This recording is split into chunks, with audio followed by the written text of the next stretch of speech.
নানা বাড়ি যাওয়ার জন্য রেল স্টেশনে গেলাম। টিকিট কাউন্টারে লাইন দিলাম। ছেলে বলল সে টিকিট কিনবে। কাউন্টারে গিয়ে সে বলল 2টো টিকিট লাগবে, কক্সবাজারের। আমি অবাক হলাম। আমরা তো সিলেট যাচ্ছিলাম। টিকিট বাবু জিজ্ঞেস করলেন কি উপলক্ষে যাচ্ছেন। ছেলে হেসে বলল হানিমুন। আমার মাথা ঘুরে গেল। টিকিট বাবু বললেন কংগ্রাচুলেশন, নতুন বিয়ে। ছেলে আমার দিকে তাকিয়ে বলল জি হ্যাঁ, উনি আমার ওয়াইফ। আমি কিছু বলার আগেই টিকিট বাবু বললেন ভালো জোড়া লাগছে। কি? টিকিট নিয়ে আমরা বেরিয়ে এলাম। আমি রেগে জিজ্ঞেস করলাম কক্সবাজার কেন? সে হাসতে হাসতে বলল মা, নানা বাড়ি গিয়ে কি করব? চলো সমুদ্র দেখি। আমি বললাম হানিমুন বললে কেন?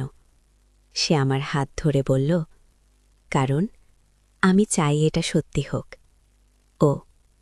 প্ল্যাটফর্মে ট্রেনের হুইসেল বাজছিল। মা, আমি তোমাকে ভালোবাসি। তুমি আমার স্ত্রী হয়ে সমুদ্রের পাড়ে আমার সাথে নতুন জীবন শুরু করো। টিকিটের কাগজ আমার হাতে কাঁপছিল। কেউ আমাদের চেনে না। সেখানে আমরা স্বামী স্ত্রী সেজে থাকতে পারি। এই গল্পটি সম্পূর্ণ শুনলে আপনাদের বাণী অটোমেটিক বের হয়ে যাবে। যত দ্রুত সম্ভব হাতের কাছে টিস্যু নিয়ে বসে পড়ুন। বিছানার চাদর যেন নষ্ট না হয় সেটা সম্পূর্ণ খেয়াল রাখার অনুরোধ জানিয়ে গল্পটি এখন শুরু করব। তার আগে সর্বশেষ অনুরোধ, দয়া করে এমন পানি বের করার গল্প নিয়মিত শুনতে আমাদের চ্যানেলটি সকলেই সাবস্ক্রাইব করুন। ধন্যবাদ। হ্যালো বন্ধুরা, আমার নাম মৌসুমী খান। আমার বয়স 40 বছর। আমার স্বামীর নাম রাজীব খান, বয়স 43 বছর। আমাদের 2 সন্তান, রাফি আর তনবি। রাফি 18 বছর বয়সী, কলেজে পড়ে।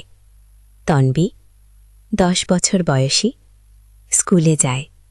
সেই দিনটা ছিল রোববার।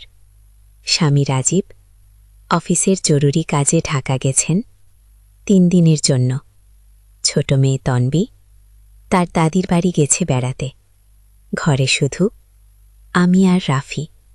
দুজনে সকালবেলা চা বানিয়ে রাফিকে ডাকতে তার ঘরে গেলাম।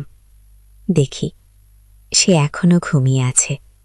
হালকা নাড়া দিয়ে বললাম রাফি উঠো, চা তৈরি। সে চোখ মেলে তাকিয়ে বলল মা, আজ রবিবার, আর একটু ঘুমাই। আমি বললাম ঠিক আছে, চা রেখে দিচ্ছি। দুপুরের দিকে রাফি উঠল। আমি খাবার তৈরি করছিলাম রান্নাঘরে। সে এসে আমার কাঁধে হাত রেখে বলল মা, কি রান্না করছ? আমি বললাম তোর প্রিয় চিকেন কারি। তার চোখে অদ্ভুত একটা ভাব দেখলাম। সে আমার গালে হালকা চুমু দিয়ে বলল তুমি খুব ভালো মা গো। খাওয়ার সময় রাফি বলল মা, আমি কি তোমার সাথে কথা বলতে পারি? আমি বললাম অবশ্যই। সে একটু দ্বিধা করে বলল মা, আমার একটা গার্লফ্রেন্ড আছে। আমি হেসে বললাম ও, নাম কি তার? রাফি বলল সীমা, কলেজে পড়ে, খুব সুন্দর গো। আমি বললাম একদিন বাড়িতে নিয়ে এসো, আলাপ করব। বিকেলের দিকে আমি ব্যালকনিতে বসে বই পড়ছিলাম। রাফি এসে আমার পাশে বসল। বলল মা, তুমি কি কখনো অন্য কারো প্রেমে পড়েছ? আমি অবাক হয়ে তাকিয়ে বললাম মানে? রাফি বলল আমি মানে বাবার আগে। আমি বললাম হ্যাঁ, কলেজে একটা ছেলে ভালো লাগতো, কিন্তু তোর বাবার সাথে বিয়ের পর সব ভুলে গেছি। রাতের দিকে টিভি দেখার সময় রাফি আমার কাছাকাছি বসে পড়ল। একটা রোমান্টিক সিনেমা চলছিল। সে বলল, মা, প্রেম কি জিনিস? আমি বললাম, যখন কাউকে নিজের জীবনের চেয়েও বেশি ভালোবাসো, সেটাই প্রেম। রাফি বলল, তাহলে আমি তোমাকে প্রেম করি? ও, আমি হেসে বললাম, সেটা ভিন্ন ধরনের ভালোবাসা বাবা। গো। পরদিন সকালে রাফি স্কুলে যাওয়ার আগে আমাকে জড়িয়ে ধরে বলল, মা, আমি তোমাকে এত ভালোবাসি যে তুমি যদি অন্য কারো হয়ে যাও তাহলে আমি বেঁচে থাকতে পারবো না। গিয়ে আমি তার মাথায় হাত বুলিয়ে বললাম, পাগল, আমি তো তোরই মা। ও সে একটু অদ্ভুতভাবে হেসে বলল, জানি। গিয়ে সেদিন দুপুরে রাফি স্কুল থেকে ফিরে এসে বলল, মা, আমি সীমার সাথে ব্রেকআপ করেছি। ও, আমি চমকে জিজ্ঞেস করলাম, কেন? সে বলল, কারণ আমি বুঝতে পারছি আমি তোমাকে ছাড়া অন্য কাউকে ভালোবাসতে পারি না। গিয়ে আমার বুকের ভেতরটা কেমন যেন করে উঠল। 3 দিন পর রাজীব ফিরে এলো। সেদিন রাতে শোয়ার সময় সে বলল, মৌসুমী, তুই খুব চুপচাপ লাগছিস। হো। আমি বললাম, কিছু না। রাজীব বলল, রাফি যেমন ছিল, কোনো সমস্যা করেছে? আমি বললাম, না, ভালোই ছিল। ও। পরদিন সকালে রাফি স্কুলে যাওয়ার সময় আমার কানের কাছে ফিসফিস করে বলল, মা, আমি তোমার জন্য একটা চমক এনেছি। কি? বিকেলে সে একটা ছোট বাক্স নিয়ে এলো। বলল, মা, এটা তোমার জন্য। কি? খুলে দেখি একটা সুন্দর লকেট। সে বলল, এটা পরবে আমার জন্য। রাজীব লকেটটা দেখে জিজ্ঞেস করল, এটা কোথায় পেলি? আমি বললাম, রাফি দিয়েছে। রাজীব বলল, ও কোথায় এত টাকা পেল? রাফি এসে বলল, বাবা, আমি টুনি করে টাকা জমিয়েছি। হোঁ। সপ্তাহখানিক পর একদিন রাতে রাফি আমার ঘরে এসে বলল, মা, আমি তোমার সাথে কথা বলতে চাই। হোঁ। রাজীব তখন বাথরুমে। আমি বললাম, বল রাফি। রাফি বলল, মা, আমি চাই তুমি বাবাকে ছেড়ে দাও। হোঁ। আমি হকচকিয়ে গিয়ে বললাম, কি বললি? সে বলল, আমি তোমাকে বিয়ে করতে চাই। হোঁ। আমি রাগে কাঁপতে কাঁপতে বললাম, তুই পাগল হয়ে গেছিস রাফি? রাফি বলল, না মা, আমি কখনো এত স্পষ্ট ছিলাম না। তুমি আমার জীবনের একমাত্র প্রেম। হোঁ। আমি চিৎকার করে বললাম, আমি তোর মা রাফি। রাফি বলল, কিন্তু আমি তোমাকে অন্যভাবে ভালোবাসি। হোঁ।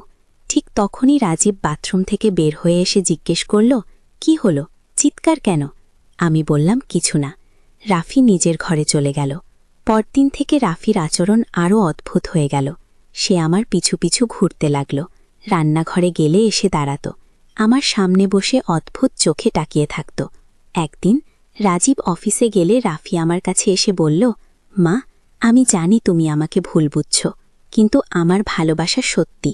গিয়ে আমি বললাম, রাফি, এসব ভুল কথা, তুই আমার ছেলে। সে বলল, কিন্তু আমি তোমাকে মা হিসেবে নয়, একজন নারী হিসেবে দেখি। আমি তার কথা শুনে আতঙ্কিত হয়ে গেলাম। বললাম, তুই একজন সাইকোলজিস্টের কাছে যাবি। রাফি বলল, আমার কোনো চিকিৎসার দরকার নেই, আমি শুধু তোমাকে ভালোবাসি। হো। দিন রাতে রাজীবকে সব খুলে বললাম। সে অবিশ্বাসের চোখে তাকিয়ে বলল, তুই কি বলছিস? আমি বললাম, আমি সত্যি বলছি। হো। রাজীব বলল, রাফি আমার ছেলে, সে এমন কিছু বলতে পারে না। হো। পরদিন সকালে রাজীব রাফিকে ডেকে জিজ্ঞেস করল, তুই কি তোর মায়ের সাথে অদ্ভুত কথাবার্তা বলেছিস? রাফি বলল, বাবা, আমি মাকে ভালোবাসি। হো। রাজীব বলল, সেটা তো স্বাভাবিক। হো। রাফি বলল, কিন্তু আমার ভালোবাসা অন্যরকম। হো। রাজীব রেগে গিয়ে রাফির গালে চড় মেরে বলল, তুই কি বলছিস জানিস? রাফি ঠান্ডা গলায় বলল, আমি জানি আমি কি বলছি, আমি মাকে একজন পুরুষ হিসেবে ভালোবাসি। হো। রাজীব আর কিছু না বলে রাফিকে ঘর থেকে বের করে দিল। বলল, তুই এই বাড়িতে থাকতে পারবি না। রাফি ব্যাগ গুছিয়ে বের হয়ে যাওয়ার সময় আমার দিকে তাকিয়ে বলল, মা, আমি তোমার জন্য অপেক্ষা করব। হো। দিন পর শুনলাম রাফি তার মামার বাড়িতে উঠেছে। মাঝে মাঝে ফোন করে আমার খোঁজ খবর নিত। একদিন সে এসে দেখা করতে চাইল। আমি রাজি হলাম না। মাস 3 পর একদিন রাফি বাড়িতে এসে হাজির। দেখলাম সে অনেক চিকন হয়ে গেছে, চোখের নিচে কালো দাগ, সে আমার কাছে এসে বলল, মা, আমি খুব কষ্টে আছি। আমার মায়া হলো। বললাম, কি কষ্ট? সে বলল, তোমার জন্য প্রতিদিন কাঁদি, তুমি ছাড়া আমি বাঁচতে পারি না। কি? আমি তার মাথায় হাত বুলিয়ে বললাম, রাফি, তুই একটা ভালো মেয়ে খুঁজে নে, বিয়ে কর, সংসার কর। রাফি বলল, আমি তো তোমাকেই বিয়ে করতে চাই। আমি বললাম, এটা কখনো সম্ভব নয়।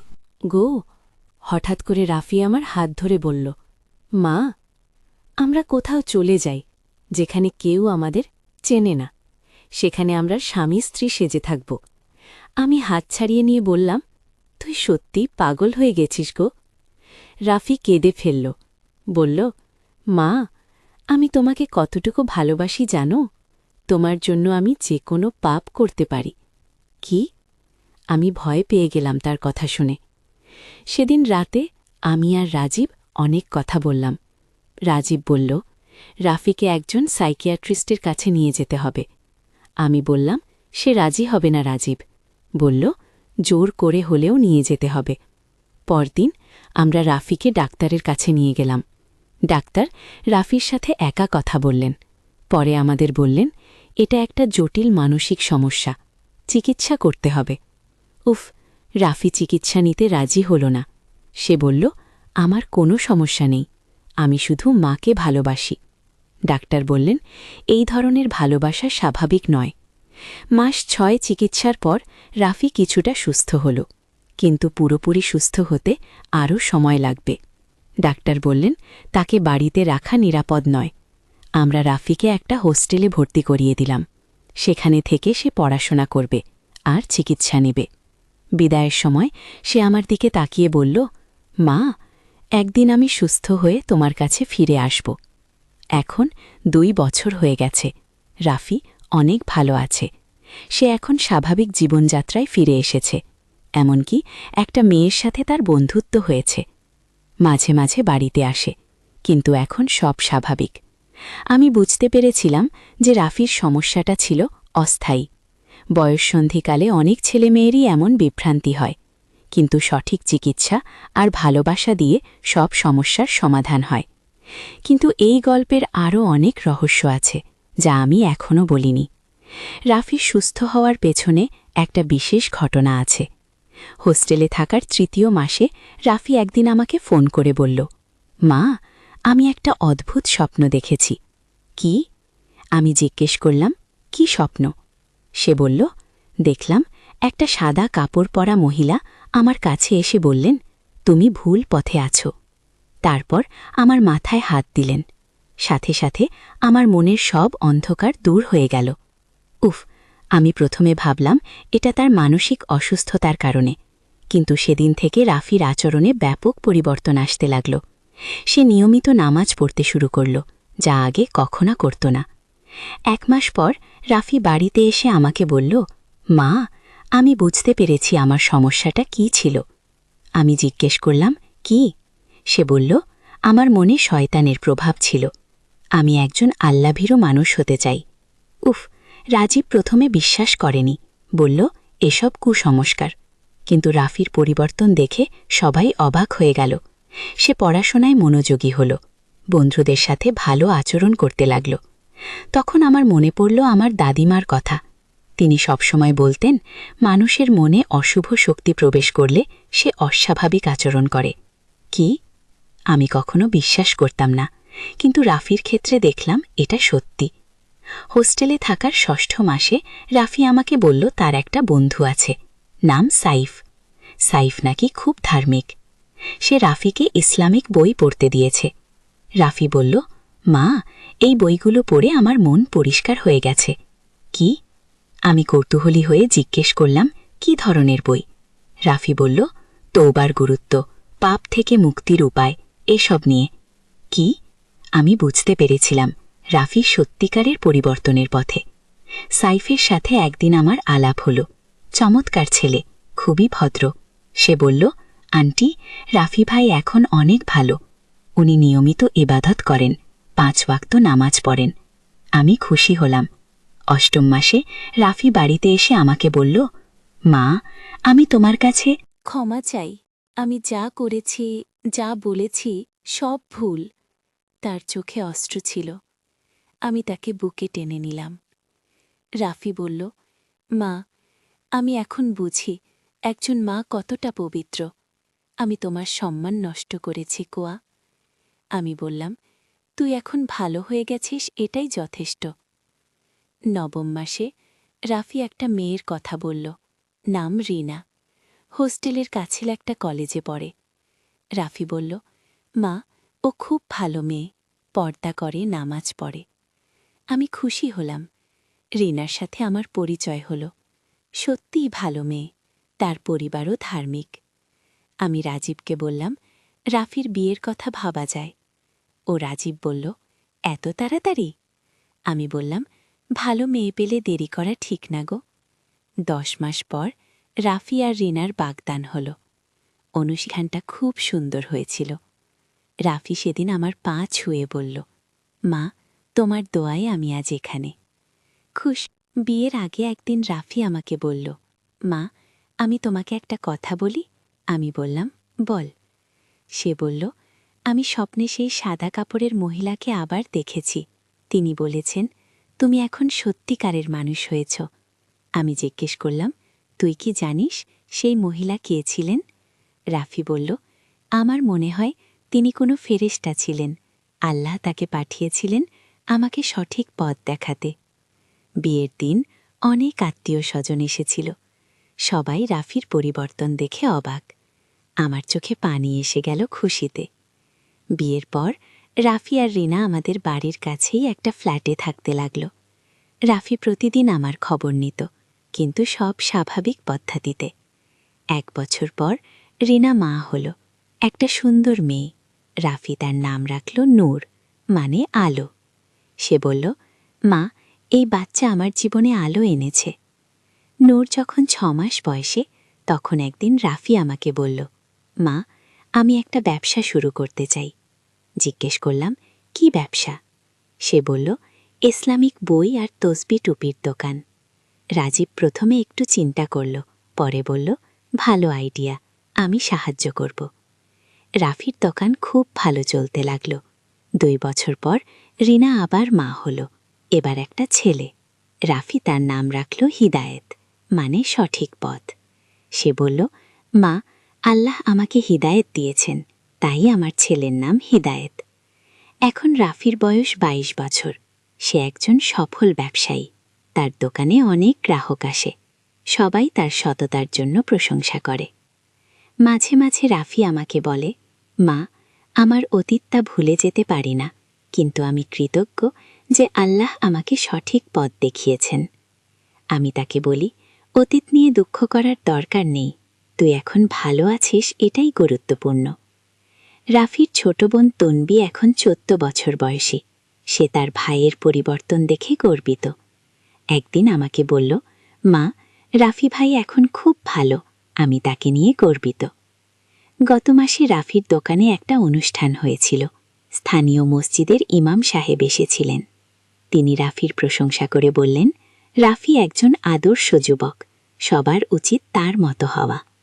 সেদিন রাফি আমার কানে কানে বলল, মা, আমি জানি তুমি আমার জন্য কত কষ্ট পেয়েছিলে। আমি প্রতিদিন তোমার জন্য দোয়া করি। আমি বললাম, তুই ভালো থাক, এটাই আমার সবচেয়ে বড় প্রাপ্তি। এখন আমি বুঝি যে জীবনে যত বড় সমস্যাই আসুক, ধৈর্য আর বিশ্বাস থাকলে সব সমাধান হয়। রাফির ক্ষেত্রে আল্লাহর রহমত ছিল, তাই সে এত সুন্দরভাবে পরিবর্তিত হতে পেরেছে। কিন্তু এই গল্পের একটা গোপন অংশ আছে, যা আমি কাউকে বলিনি। রাফির সেই স্বপ্নের ব্যাপারটা আসলে আরও রহস্যজনক। হোস্টেলে থাকার সময় রাফি একদিন আমাকে বলেছিল, মা, আমি যে স্বপ্ন দেখেছিলাম সেই সাদা কাপড়ের মহিলা আসলে আমার দাদিমা ছিলেন।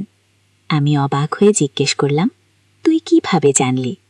সে বলল, তিনি নিজেই বলেছিলেন। দাদিমা রাফির জন্মের 2 বছর আগে মারা গিয়েছিলেন। রাফি তাকে কখনো দেখেনি। কিন্তু সেই স্বপ্নেই দাদিমা সব বর্ণনা দিয়েছিল, যা একদম সত্যি। রাফি বলেছিল, দাদিমা বলেছিলেন, আমি তোর জন্য দোয়া করেছি, তুই ভালো হয়ে যাবি। এই কথা শুনে আমার গা শিরশির করেছিল। আমি বুঝেছিলাম যে মৃত মানুষের আত্মাও কখনো কখনো জীবিতদের সাহায্য করে। আমার দাদিমা স্বর্গ থেকে রাফিকে সঠিক পথ দেখিয়েছিলেন। এই ঘটনার পর আমি আরও ধার্মিক হয়ে গেলাম, নিয়মিত কোরআন পড়তে লাগলাম।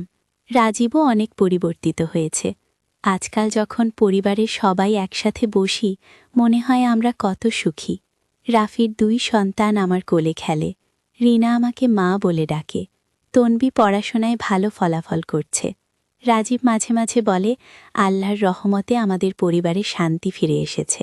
আমি বলি, হ্যাঁ, সব কিছুর জন্য আল্লাহর শুকরিয়া। গতকাল রাফি আমাকে বলল, মা, আমি একটা মাদ্রাসা তৈরি করতে চাই।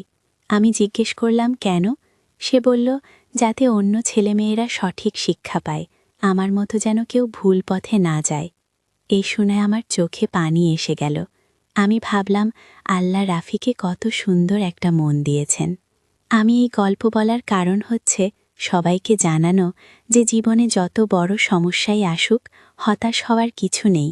আল্লাহর রহমত সব সময় আছে। ধৈর্য ধরে চেষ্টা করলে সব ঠিক হয়ে যায়। আমি তোমাকে বিয়ে করতে চাই। আমি রাগে কাঁপতে কাঁপতে বললাম, তুই পাগল হয়ে গেছিস? রাফি বলল, না মা, আমি কখনো এত স্পষ্ট ছিলাম না। তুমি আমার জীবনের একমাত্র প্রেম। আমি চিৎকার করে বললাম, আমি তোর মা। রাফি বলল, কিন্তু আমি তোমাকে অন্যভাবে ভালোবাসি। ঠিক তখনই রাজীব বাথরুম থেকে বের হয়ে এসে জিজ্ঞেস করল, কি হলো, চিৎকার কেন? আমি বললাম, কিছু না। রাফি নিজের ঘরে চলে গেল। পরদিন থেকে রাফির আচরণ আরও অদ্ভুত হয়ে গেল। সে আমার পিছু পিছু ঘুরতে লাগল। রান্নাঘরে গেলে এসে দাঁড়াত। আমার সামনে বসে অদ্ভুত চোখে তাকিয়ে থাকত। একদিন রাজীব অফিসে গেলে রাফি আমার কাছে এসে বলল, মা, আমি জানি তুমি আমাকে ভুল বুঝছ, কিন্তু আমার ভালোবাসা সত্যি। আমি বললাম, রাফি, এসব ভুল কথা, তুই আমার ছেলে। সে বলল, কিন্তু আমি তোমাকে মা হিসেবে নয়, একজন নারী হিসেবে দেখি। আমি তার কথা শুনে আতঙ্কিত হয়ে গেলাম। বললাম, তুই একজন সাইকোলজিস্টের কাছে যাবি?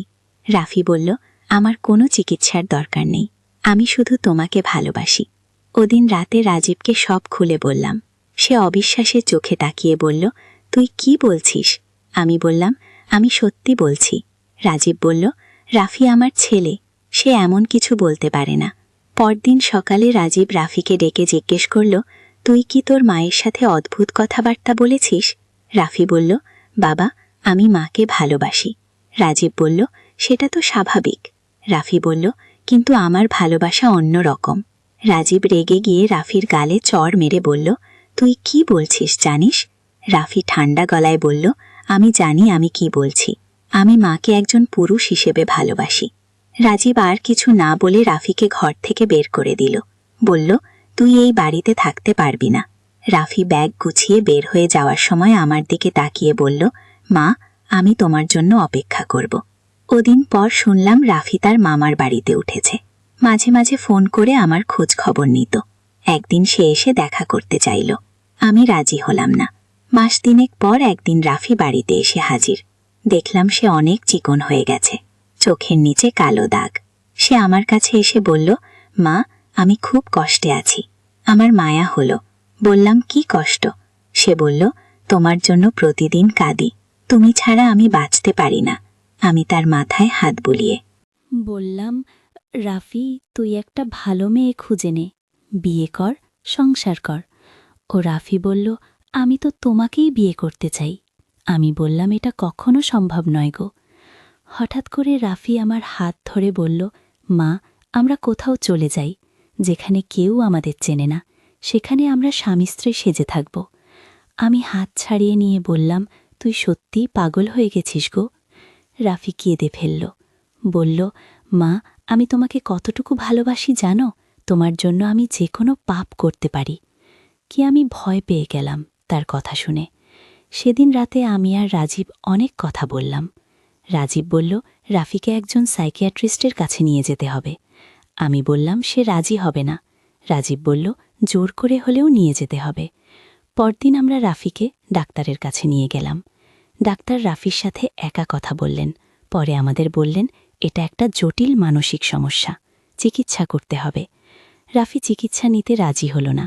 সে বলল, আমার কোনো সমস্যা নেই, আমি শুধু মাকে ভালোবাসি। ডাক্তার বললেন এই ধরনের ভালোবাসা স্বাভাবিক নয়। মাস 6 চিকিৎসার পর রাফি কিছুটা সুস্থ হল, কিন্তু পুরোপুরি সুস্থ হতে আরও সময় লাগবে। ডাক্তার বললেন তাকে বাড়িতে রাখা নিরাপদ নয়।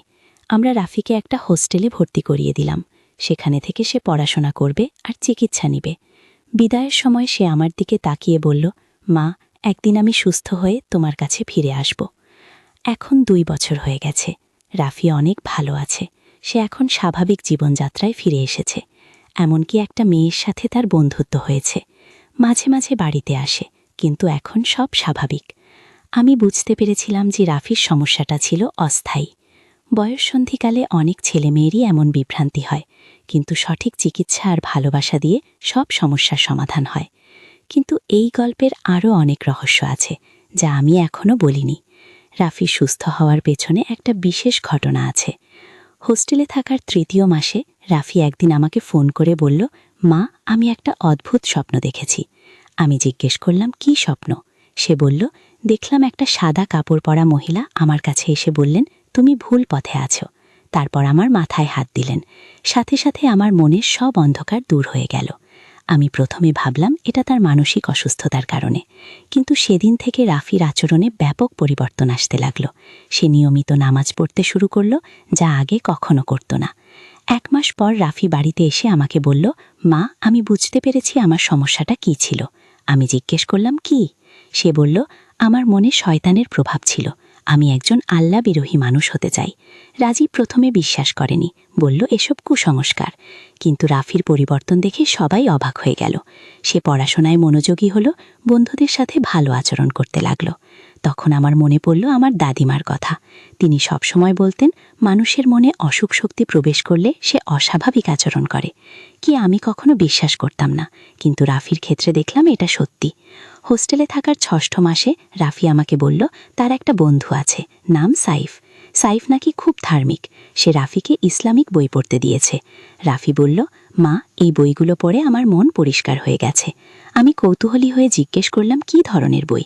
রাফি বলল, তৌবার গুরুত্ব, পাপ থেকে মুক্তির উপায়, এসব নিয়ে। কি আমি বুঝলাম রাফি সত্যিকারের পরিবর্তনের পথে। সাইফের সাথে একদিন আমার আলাপ হলো। চমৎকার ছেলে, খুবই ভদ্র। সে বলল, আন্টি, রাফি ভাই এখন অনেক ভালো। উনি নিয়মিত ইবাদত করেন, 5 ওয়াক্ত নামাজ পড়েন। আমি খুশি হলাম। 8ম মাসে রাফি বাড়িতে এসে আমাকে বলল, মা, আমি তোমার কাছে ক্ষমা চাই। আমি যা করেছি, যা বলেছি, সব ভুল ছিল। তার চোখে অশ্রু। আমি তাকে বুকে টেনে নিলাম।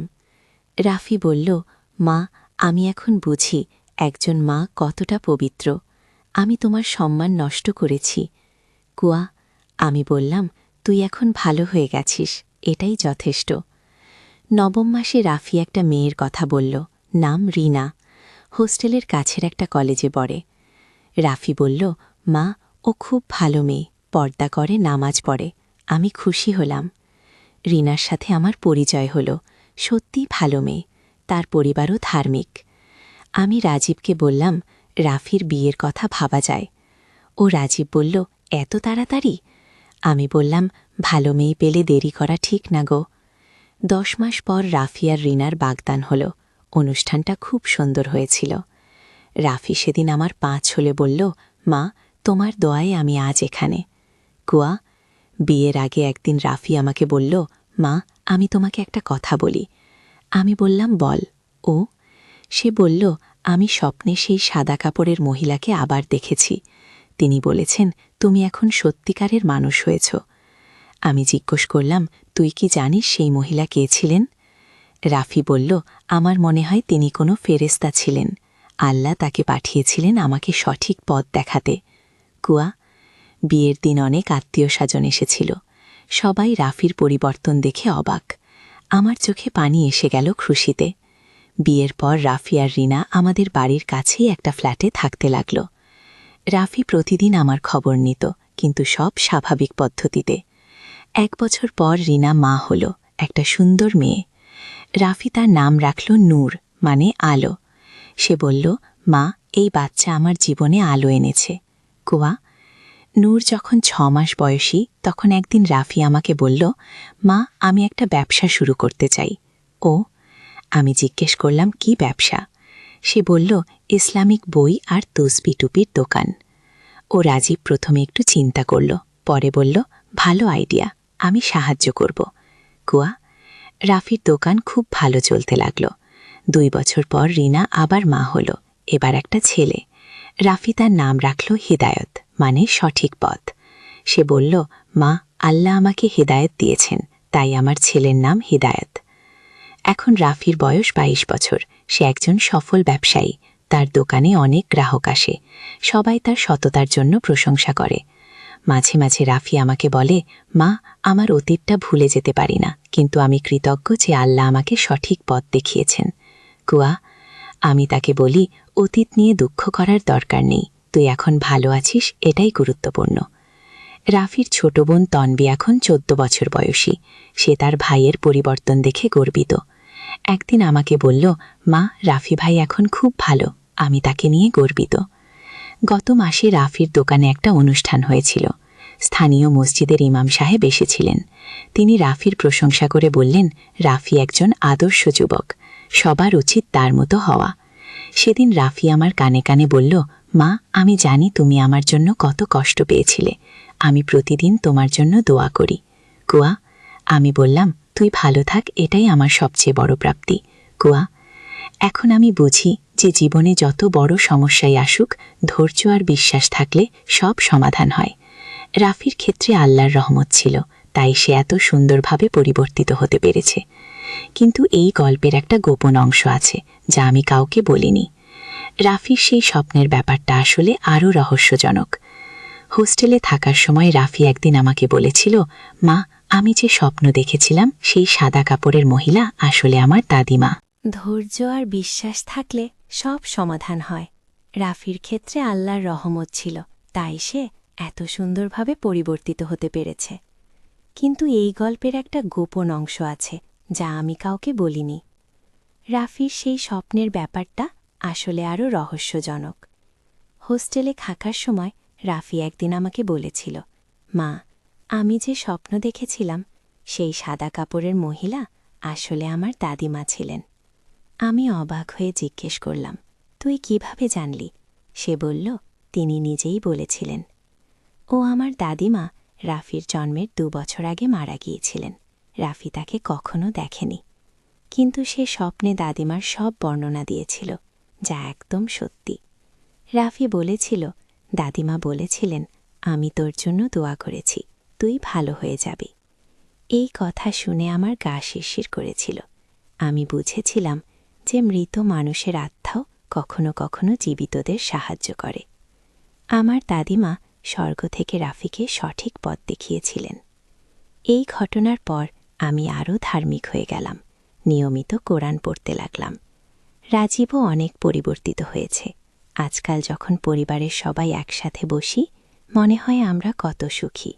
রাফির 2 সন্তান আমার কোলে খেলে। রিনা আমাকে মা বলে ডাকে।